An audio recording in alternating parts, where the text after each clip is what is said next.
There are four categories of contracts that I think are very important for young companies particularly to be involved in. One are written employment agreements with the employees that clearly assign in writing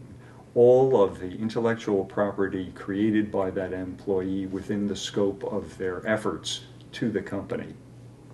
The second is a confidentiality provision in there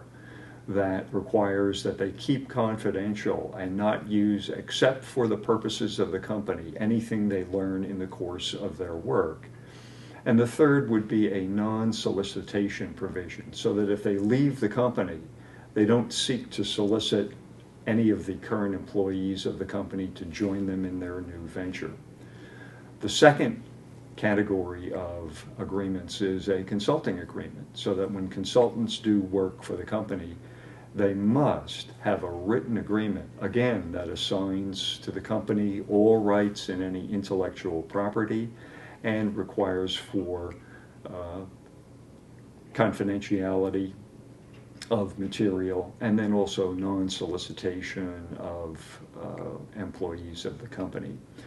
The third type of agreement is one for founders, and for founders, they would have an employee agreement with probably terms of a non-competition covenant,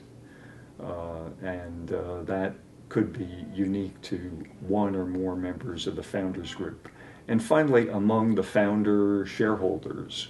typically there could be a vesting agreement that requires that they earn their stock from the formation of the corporation over a period of time, so that if one of the founders leaves after a period of time,